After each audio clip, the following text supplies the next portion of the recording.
Recording a summary is an effective way to check reading comprehension. Have you ever really thought about what happens to a plastic bag after you use it? Well, today, we're going to hear its story in its own words.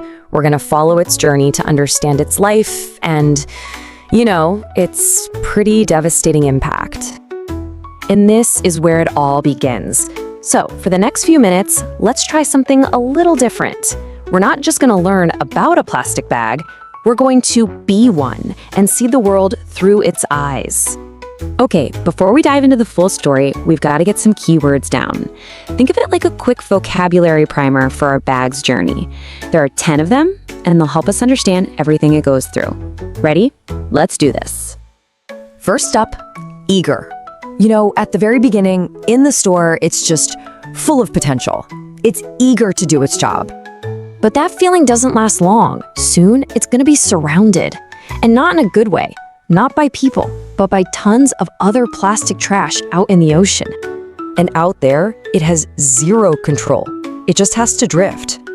Imagine that, just helplessly floating, getting pushed around by the waves and whatever else. As it's drifting, it looks up and feels the sense of envy. It sees birds flying totally free, while it's just stuck down there, trapped in the water. So what's controlling it? The ocean current. It's this huge, invisible power that basically decides where all this floating trash is going to end up. Okay, this next one is where things get pretty dark. The word is swallow, and it's exactly what happens when a sea animal makes a terrible, terrible mistake. You see, after that happens, a fish, it'll decompose. It goes back to nature. But our plastic bag? Nope, it can't. It's gonna stick around for hundreds, maybe even 1,000 years. And it's not just one fish.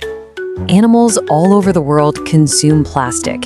It's this huge, tragic problem happening everywhere. So what are they actually eating? Well, plastic is made of a poisonous substance. And trust me, that detail is going to become super important in just a bit. Because, there's absolutely nothing nutritious about plastic. It's just poison that fills up their stomachs and makes them starve. All right, that's our vocab lesson. Now, let's get into the story itself.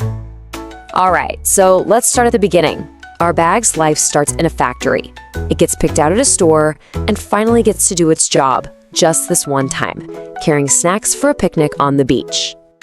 And right here, this is the moment it all goes wrong. The picnic's over, the family packs up everything, but they leave the bag behind. It's that single moment where it goes from being useful to just trash. The crazy thing is how fast this all happens, right? It's made for convenience, used for maybe a couple of hours, and then bam, forgotten. The wind picks it up, blows it into the ocean, and a whole new and honestly terrible chapter of its life begins. So now the scene completely changes. Our bag isn't on the beach anymore. It's out there in the middle of the huge, deep ocean. Just another piece of trash in a massive army of floating plastic. And then, all of a sudden, that quiet drifting turns into something terrifying. The bag, along with a plastic fork and some other junk, gets eaten by a fish. Imagine it. It's dark, it's cramped, and you're trapped inside a living animal's stomach.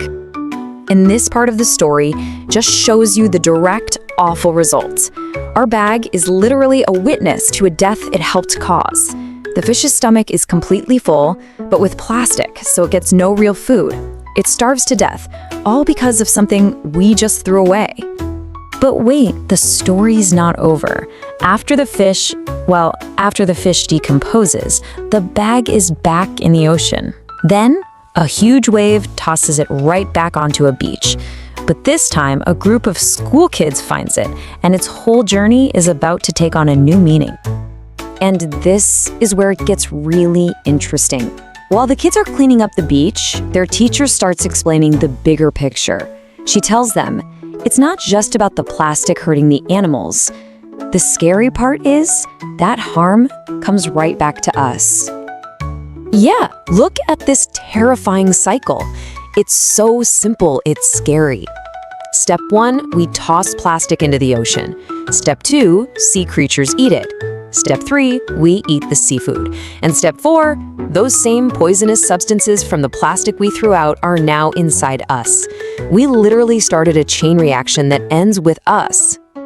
So after this whole crazy, tragic journey, our bag finally gets picked up by those kids. And this last part of the story, it's all about looking back, understanding the damage it caused, and maybe, just maybe, finding a little hope for a second chance. So let's just quickly run through its whole life story, right? It started in a factory, got used once, and was immediately forgotten. It watched an animal die, and it was the reason why. It learned about that awful cycle, how the poisons inside it find their way back to humans. And after all of that, what does it want? Just to be recycled, to get a second chance to actually be useful. And that's really the core of this whole thing. It's an incredible story about how something we make for just a moment of convenience can go on to cause so much damage.